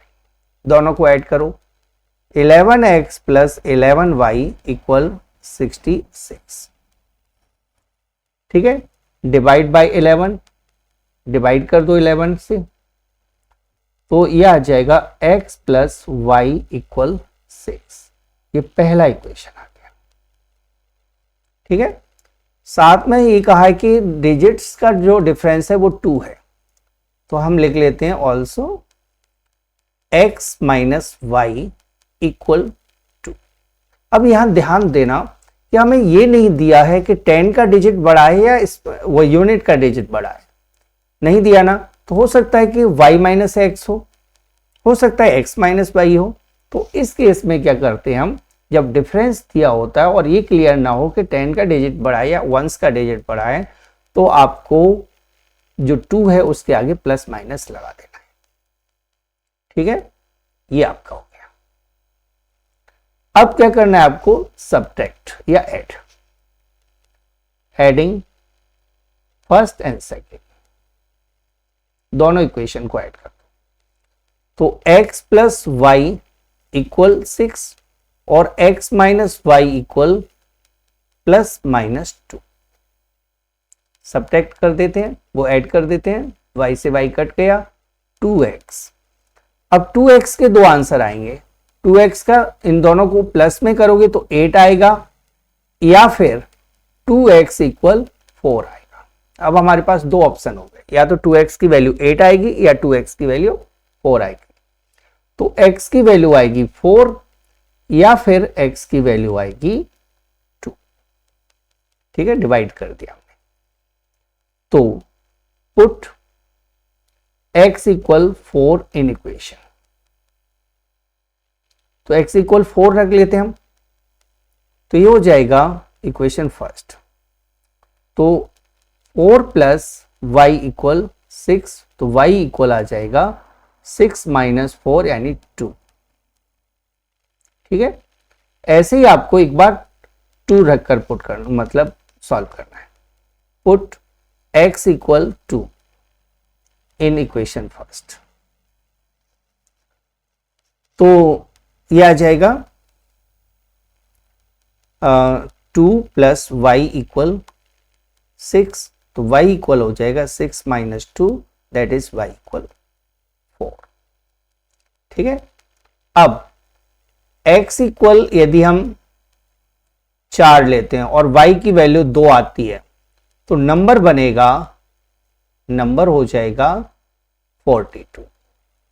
और यदि x की वैल्यू 2 है और y की वैल्यू 4 है, तो नंबर हो जाएगा 24। तो इसके दो आंसर आएगा, या तो 42 है या 24 है। क्लियर हो गया? तो इसके 2 आंसर है, या तो 42 या 24।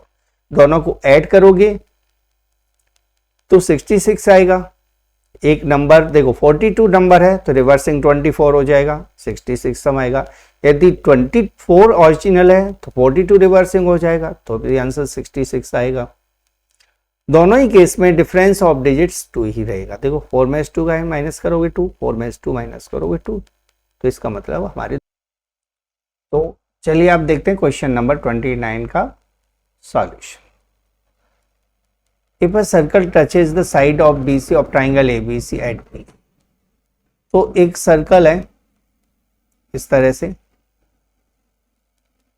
ठीक है, और एक ट्राइंगल है ABC, ये समझिए आप, ये मैं आगे तक बढ़ा देना है, ठीक है।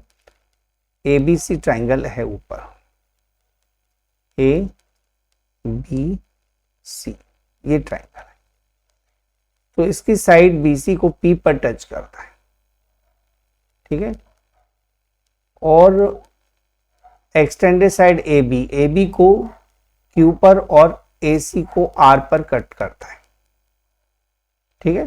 तो हमें ये प्रूफ करना है कि AQ, गिवन में लिखेंगे हम, गिवन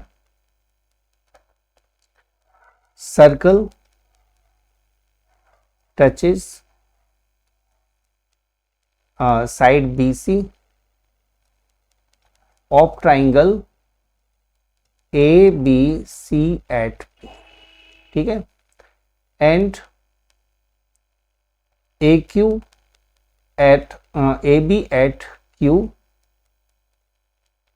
ठीक है, ऑन प्रोड्यूस, ये ध्यान रखना, बढ़ाने पर टच करता है, एंड AC एट R, ये भी ऑन प्रोड्यूस, ठीक है, ये हमें दिया हुआ है। और टू प्रूव, हमें प्रूफ करके दिखाना है इसमें कि AQ की लेंथ इक्वल होगी 1/2 BC plus CA plus AB, ये हमें प्रूफ करना है। क्लियर? तो प्रूफ देखते हैं। प्रूफ, यहां में AQ की वैल्यू निकालना है, तो AQ के 2 पार्ट है, AB प्लस BQ, ठीक है, AB प्लस BQ। तो यहां BQ के प्लेस पर हम BP लिख सकते हैं, तो ये हो जाएगा AB प्लस BP, ठीक है। यहां हम क्लियर कर देते हैं कि BQ है वो BP के इक्वल है, ये दोनों पार्ट इक्वल है। क्लियर? ऐसे ही हम देखें वहां AC को, तो AC इक्वल हो जाएगा AR, सॉरी AC नहीं है, AR इक्वल हो जाएगा AC प्लस CR, और CR को यहां हम रिप्लेस कर देते हैं CP से, ठीक है। क्यों? क्योंकि CR और CP इक्वल है। क्लियर? दोनों को ऐड कर देते हैं, therefore AQ plus AR equal हो जाएगा AB plus BQ plus AC plus CP। Clear? AQ और AR इक्वल है, AQ और AR इक्वल है, तो हम दोनों के प्लेस पर AQ लिख लेते हैं, ठीक है।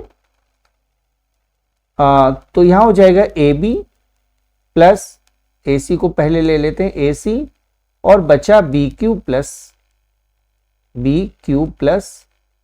BQ है, यहां क्या था BP प्लस CP, ये बचेगा ना। तो ट्वाइस ऑफ AQ हो गया, equal AB plus AC plus BP और CP मिलकर बना रहे हैं BC, और Q को हम ले जाते हैं, वो 2 को ले जाते हैं राइट साइड में, तो AQ इक्वल हो जाएगा 1/2 bracket AB plus BC plus AC, या ऐसे, हाँ तीनों साइड हैं, उल्टा हो गया थोड़ा सा, बाकी ये आंसर आ गया, सॉल्यूशन हो गया, प्रूफ हो गया। ठीक है, यही हमें प्रूव करना था। तो ये था 29th क्वेश्चन का सॉल्यूशन। अब देखते हैं 30th क्वेश्चन का सॉल्यूशन। देखिए 30th क्वेश्चन में दो पार्ट हैं। पहला पार्ट का हम सॉल्यूशन कर लेते हैं। एक करना है इनमें से, तो हम पहले पार्ट और दोनों पार्टों को, दोनों को सॉल्यूशन बता देते हैं। तो यहां दिया है sine theta plus cos theta equal √3। ठीक है, दोनों साइड का स्क्वायर कर दीजिए, स्क्वायरिंग बोथ साइड्स, क्योंकि रूट हटाना हमें, रूट हटाने के लिए स्क्वायर कर देते हैं। तो ये हो जाएगा sine square theta plus cos square theta plus 2 sine theta cos theta, यही आ जाएगा ना, a प्लस बी का होल स्क्वायर के फॉर्मूले से, साइन का स्क्वायर कॉस का स्क्वायर और साइन थीटा कॉस थीटा का डबल, इक्वल √3 का स्क्वायर हो जाएगा 3। अब sine square plus cos square equal 1 होता है, तो यहां 1 लिख देते हैं, plus 2 sine theta cos theta equal हो जाएगा 3। यहां हमने क्या किया, यहां हमने sine square plus cos square theta को 1 लिख दिया है। ठीक है, 1 को राइट साइड में ले जाते हैं, तो 2 sine theta cos theta equal हो जाएगा 3 - 1 यानी 2। तो sine theta cos theta equal हो जाएगा 2/2, दैट इज 1। ठीक है, और याद रखें कि हमारे पास लेफ्ट में साइन कॉस चल रहा है, तो 1 साइन और कॉस का जो रिलेशन होता है वो होता है sine square theta plus cos square theta. यहां हमने 1 के प्लेस पर लिख दिया। ठीक है, 1 इक्वल होता है sine square theta plus cos square theta, ऊपर लिखा था ना हमने, तो ऐसे अब हमने 1 के प्लेस पर इसे लिख दिया। अब जो साइन थीटा कॉस थीटा है ना, इसको अपॉन में लाना है, तो यहां क्या रह जाएगा 1, जब ये अपॉन में आएगा ना तो 1 रह जाएगा, तो ये हो जाएगा sine square theta plus cos square theta upon sine theta cos theta. ठीक है, यहां तक हो गया सॉल्व। अब मैं इसको लेफ्ट में, इसको राइट पे लिख लेता हूं, तो मैं इसे ऐसे लिख देता हूं, sine square theta upon sine theta cos theta. ठीक है, plus cos square theta upon sine theta cos theta. दोनों के नीचे मैंने साइन कॉस को लिख दिया, और इक्वल में तो 1 है ही, वो लेफ्ट में लिखा था, यहाँ राइट में लिख दिया है। यदि दोनों साइडें पूरा चेंज करते हैं तो साइन चेंज करने की जरूरत नहीं होती। साइन से स्क्वायर हट गया, कॉस से इसका स्क्वायर हट गया, तो यहां बचा हमारे पास sine theta upon cos theta plus cos theta upon sine theta equal 1। Sine upon cos होता है टेन थीटा और कॉस अपॉन साइन होता है कॉट थीटा, तो tan theta plus cot theta की वैल्यू आ गई 1। ठीक है, यही हमें प्रूव करना था, तो हेंस प्रूव्ड। ये हो गया आपका क्वेश्चन सॉल्व। ठीक है, अब इसका सेकंड पार्ट यानी बी पार्ट का भी सॉल्यूशन कर लेते हैं। आपको तो एक ही करना होता है और लगा हो तो, लेकिन अब कौन सा कब कहाँ आ जाता है, तो हमें दोनों ही करने हैं। ठीक है, आपको आने दोनों चाहिए। चलिए इसके बी पार्ट पर आते हैं। बी पार्ट का सॉल्यूशन। ठीक है, तो यहां हमें प्रूव करना है, ये तो आपको पता ही है। यहां हम ले लेते हैं LHS। LHS है cot A minus cos A upon cot A plus cos A।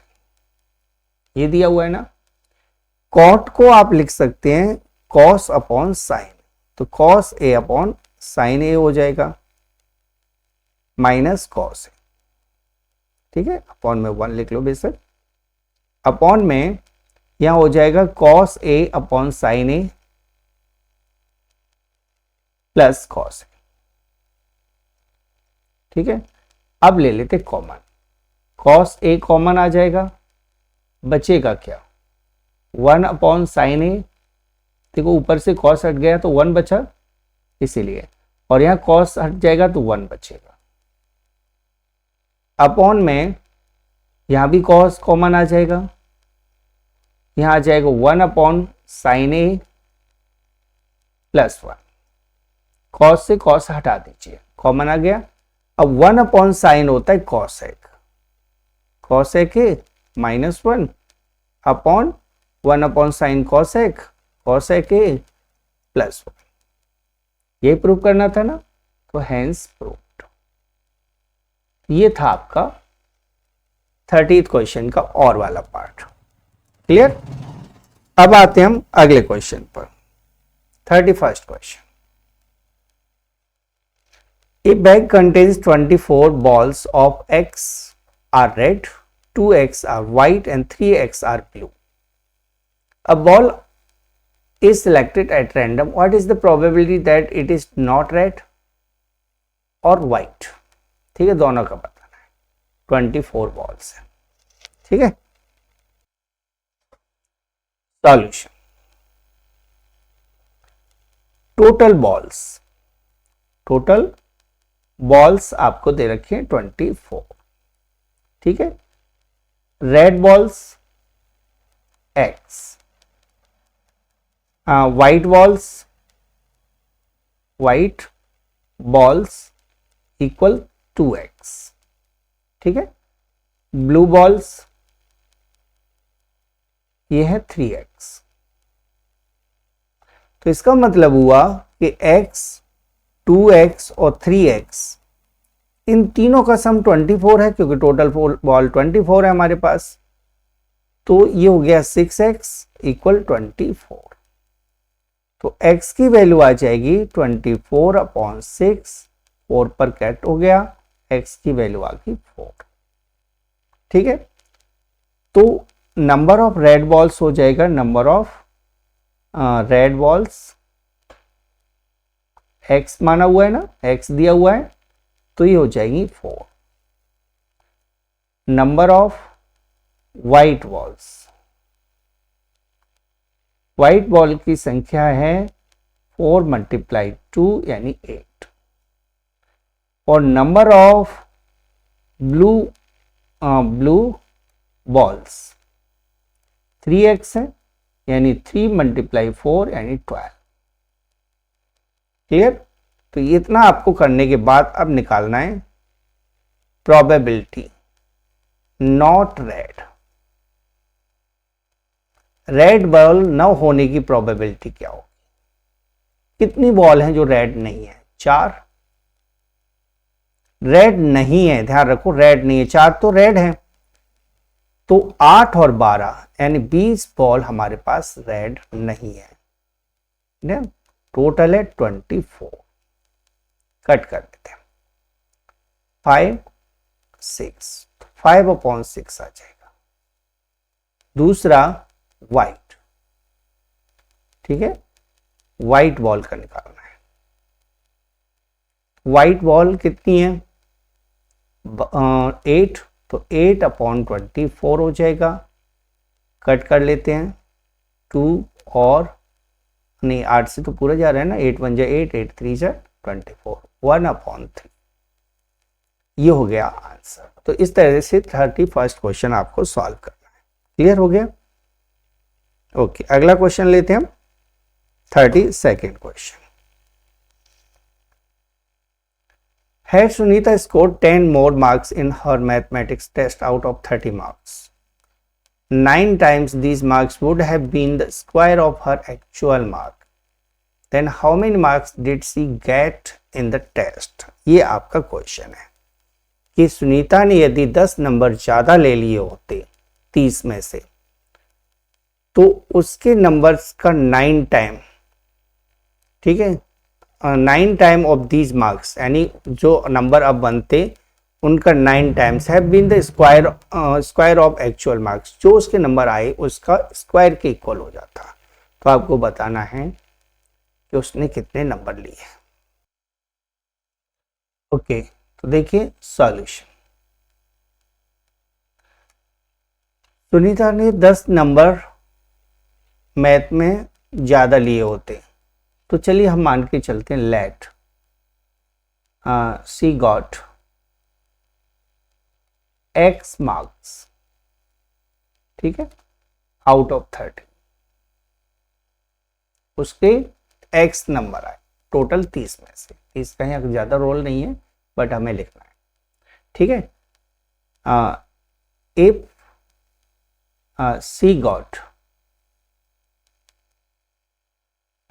कितने 10 मार्क्स मोर, ठीक है, 10 मार्क्स मोर, देन हर मार्क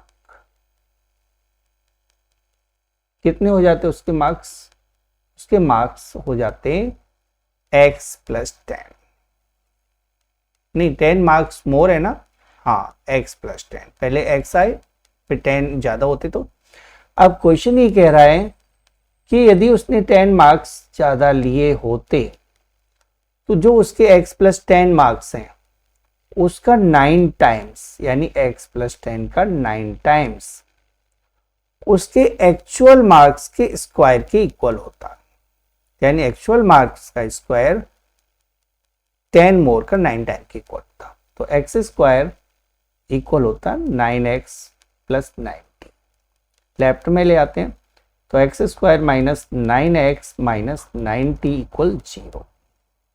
ऐसे दो नंबर बताइए जिनका मल्टीप्लीकेशन 90 हो और डिफरेंस 9 हो, तो वह 15 और 6, तो x square minus 15x plus 6x minus 90 equal 0। पहले दो में कॉमन x है, बचेगा x माइनस 15, अगले दो में कॉमन है 6, बचेगा x माइनस 15 इक्वल 0। तो हमारे पास दो फैक्टर आ गए, x माइनस 15 इक्वल 0, वो x minus 15 into x plus 6 equal 0।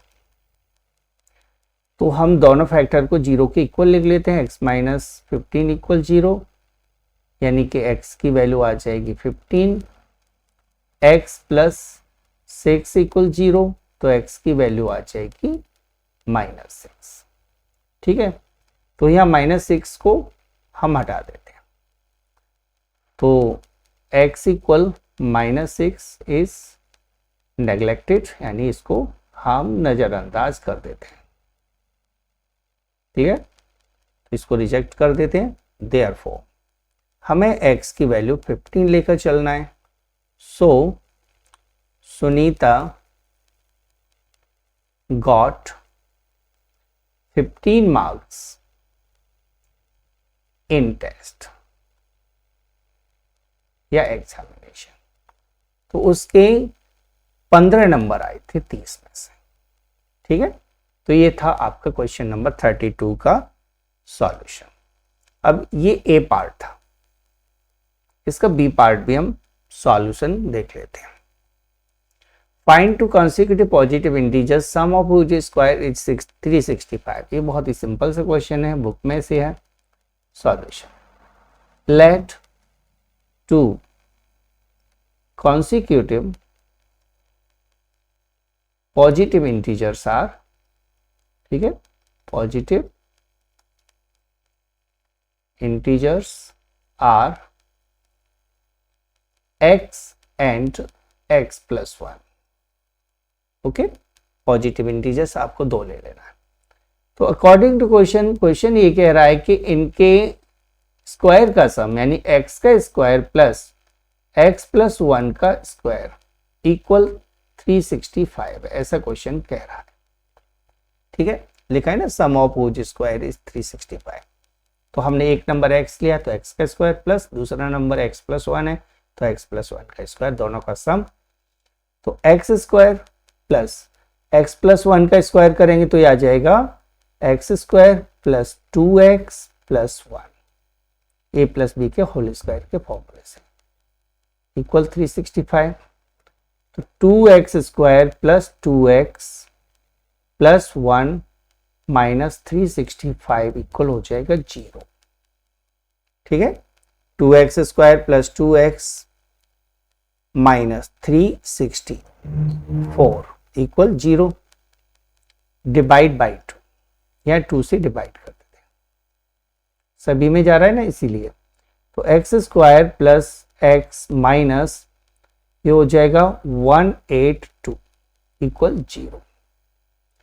अब मिडिल टर्म फैक्टराइजेशन करते हैं, तो कौन से ऐसे दो नंबर है जिनका मल्टीप्लाई 182 हो माइनस में और सम करने पर प्लस का 1 आए। तो ऐसे दो नंबर हैं 13 और 14। तो x² plus 14x minus 13x minus 182 equal 0। अब यहां देखें हम x² यहां से कॉमन ले लेते हैं, x² को हटा देता हूं मैं। ठीक है, यहां से ले लेते हैं हम कॉमन, x कॉमन आ गया, x प्लस 14 बचेगा, यहां से माइनस 13 कॉमन आ जाएगा, x प्लस 14 बचेगा इक्वल 0। यानी इस इक्वेशन के दो फैक्टर हो जाएंगे, x प्लस 14 और x माइनस 13 इक्वल 0। तो x plus 14 equal 0, that is x equal minus 14। इसे हम कर देते हैं रिजेक्ट। ठीक है, क्यों? क्योंकि x की वैल्यू हमें पॉजिटिव चाहिए। तो x माइनस 13 इक्वल 0 ले लेना है, तो x की वैल्यू आ जाएगी 13। ठीक है, देयरफॉर वन नंबर हो जाएगा 13 और अदर नंबर हो जाएगा 13 प्लस 1 यानी 14। ठीक है, तो नंबर 13 और 14 हो जाएंगे। यही इस क्वेश्चन का सॉल्यूशन था। क्लियर? चलिए अगला क्वेश्चन सॉल्व करते हैं हम।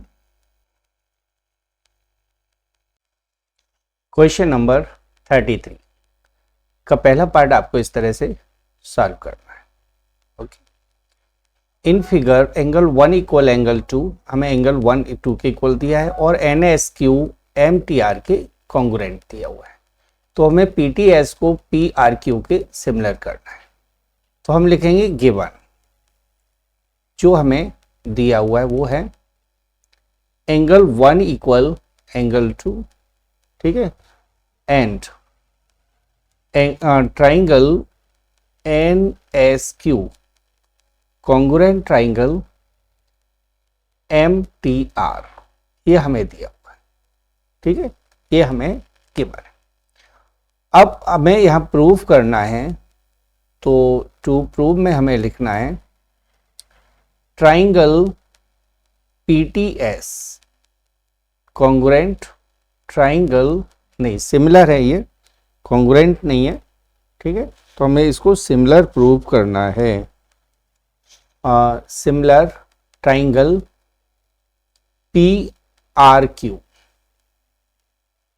ठीक है, ये हमें प्रूफ करना है। तो प्रूफ कैसे करेंगे वो आप देखिए। प्रूफ, सबसे पहले हम देखते हैं कि ट्राइंगल NSQ कॉन्ग्रुएंट दिया हुआ है ट्राइंगल MTR के। ठीक है, ये दोनों कॉन्ग्रुएंट ट्राइंगल है, NSQ और MTR। जब ये दोनों कॉन्ग्रुएंट हैं तो SQ, कौन सा SQ इक्वल हो जाएगा TR के, कारण CPCT कॉन्ग्रुएंट है ना, तो corresponding part of congruent triangle से। अब एंगल 1 इक्वल एंगल 2 दिया हुआ है, एंगल 1 एंगल 2 दिया हुआ है, इसका मतलब हुआ कि PS इक्वल हो जाएगा PT के।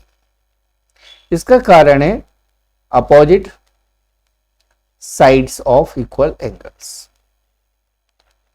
जब दो एंगल इक्वल होते हैं तो उनके अपोजिट साइड भी इक्वल होती है। ठीक है, तो जैसे PQ PS और PT है ना, वो एंगल 1 और 2 के सामने है, एंगल 1 के सामने PT, एंगल 2 के सामने PQ, तो एंगल 1 और 2 इक्वल है, तो PS PQ PT के इक्वल हो जाएगा। अब आप बना लेंगे रेशो। ठीक है, तो रेशो हम लिखेंगे P S upon S Q equal हो जाएगा P T upon T R. Clear? क्योंकि पी एस पी टी के इक्वल है और एस क्यू टी आर के इक्वल है, तो इनका रेशो सेम आ गया। जब रेशो सेम आ गया तो अब हम लिख सकते हैं कि एस टी पैरेलल है क्यू आर के। ये कन्वर्स ऑफ बीपीटी, ठीक है। तो कन्वर्स ऑफ बीपीटी हमने यहां यूज कर लिया। कन्वर्स ऑफ बीपीटी कहता है कि दो साइडों को एक कोई सा लाइन ट्राइंगल की टू साइड्स को सेम रेशो में डिवाइड करती है, तो वो लाइन थर्ड साइड के पैरेलल होती है, इसीलिए एस टी क्यू आर के पैरेलल हो गया। जब ये पैरेलल हो गया तो एंगल 1 एंगल क्यू के इक्वल हो गया और एंगल आर या एंगल 2 एंगल आर के इक्वल हो गया, ठीक है। एंगल 1 एंगल क्यू के इक्वल हो गया और एंगल 2 एंगल आर के इक्वल हो गया। ये है कॉरेस्पॉन्डिंग एंगल्स। पैरेलल हमने प्रूव कर दिया है ना, तो ये इसलिए ये कॉरेस्पॉन्डिंग एंगल्स हो जाएंगे। जब angle 1 angle Q angle 2 angle R के इक्वल है तो क्लियर हो गया कि triangle P S T similar है ट्राइंगल पी क्यू एस के, पी क्यू आर के, ठीक है। P S T P Q R के सिमिलर हो गया बाय ए सिमिलैरिटी। तो यहां हमने ए सिमिलैरिटी का यूज किया, ठीक है। तो ये हो गया आपका क्वेश्चन नंबर 33 का ए पार्ट। तो इस तरह से आपको सॉल्व करना है। Any doubt? नो। तो चलिए हम इसका सेकंड पार्ट देख लेते हैं, सेकंड पार्ट कैसे सॉल्व करना है। ओके, ये है इसका सेकंड पार्ट। यहां आपको एबीसीडी एक ट्रेपेजियम दिया हुआ है, ऐसा कहा गया है कि एबीसीडी एक ट्रेपेजियम है। तो हम एक ट्रेपेजियम बना लेते हैं इस तरह से। एबीसीडी एक ट्रेपेजियम है, इसमें कहा गया है कि ट्रेपेजियम की पैरेलल साइड ए बी और डी सी है। तो मैं ऊपर ए बी लिख लेता हूँ और नीचे डी सी लिख लेता हूँ, यानी ए बी डी सी के पैरेलल है। Its diagonal intersect each other at, इसके जो डायगोनल हैं वो एक दूसरे को ओ पर इंटरसेक्ट करते हैं, ठीक है। और हमें प्रूफ करना है कि A O upon B O equal है C O upon D O. ये हमें प्रूफ करना है और कुछ नहीं है, बस इतना हमें प्रूफ करना है। तो यहां हम सॉल्यूशन करते हैं। गिबन में आप लिखिए in trapezium A B C D, ठीक है। आपको इस तरह से नोट करना है। तो trapezium A B C D, इस ट्रेपेजियम में ए बी डी सी के पैरेलल है, ये गिबन है, ठीक है। डायगोनल्स यहां आप नोट कर दोगे कि diagonals A C and B D intersect at O, ठीक है। ये भी हमें दिया हुआ कि डायगोनल ओ पर इंटरसेक्ट कर रहे हैं और हमें यह प्रूव करने में लिखना है, यानी आपको प्रूव करके दिखाना है यहाँ कि A O upon B O equal है C O upon D O. ये आपको प्रूव करके दिखाना है, ठीक है। अब देखिए प्रूफ में हम यहां यूज कर लेते हैं ए ओ बी और सी ओ डी ट्राइंगल को ले लेते हैं। तो in triangle A O B and triangle C O D, इन दोनों ट्राइंगल को आप देखिए ए ओ बी और सी ओ डी में। यहां मैं लिख लेता हूं एंगल 1 एंगल 2 एंगल 3 और एंगल 4, इस तरह से लिख लिया मैंने। तो एंगल 1 इक्वल हो जाएगा एंगल 3 के। ये है अल्टरनेट एंगल्स, क्लियर। ऐसे ही एंगल 2 इक्वल हो जाएगा एंगल 4 के, सेम है अल्टरनेट एंगल्स, क्लियर। ये पैरेलल लाइन थी हमारे पास ए बी और डी सी, तो इसलिए अल्टरनेट एंगल इक्वल हो गए। तो जब ये दोनों इक्वल हैं, एंगल 1 3 के और एंगल 2 4 के इक्वल है, तो triangle A O B similar हो जाएगा ट्राइंगल COD के बाय AA सिमिलरिटी। तो यहाँ आप सिमिलरिटी का नाम लिख दीजिए। तो AA सिमिलरिटी से ये दोनों ट्राइंगल हो गए सिमिलर। जब सिमिलर हो गए तो अब इनका रेशियो बनाना है AO upon CO equal BO upon DO। ये हो जाएगा CPST से, CPST से। ध्यान देना AO के अपॉन में CO और फिर BO के अपॉन में DO लिखना है। अब हमें तो यहाँ AO अपॉन BO चाहिए और CO अपॉन DO चाहिए, तो न्यूमरेटर के अपॉन में न्यूमरेटर और डिनोमिनेटर के अपॉन में डिनोमिनेटर लिख दो। AO अपॉन में लिख दो BO और CO के अपॉन में लिख दो DO। हो गया, यही प्रूव करना था। ठीक है, तो ये था आपका प्रूफ। यदि वीडियो पसंद आया हो तो please like, share and subscribe जरूर करके जाइएगा, ताकि आपको टाइम टू टाइम वीडियोस का नोटिफिकेशन मिलता रहे। Thanks for watching.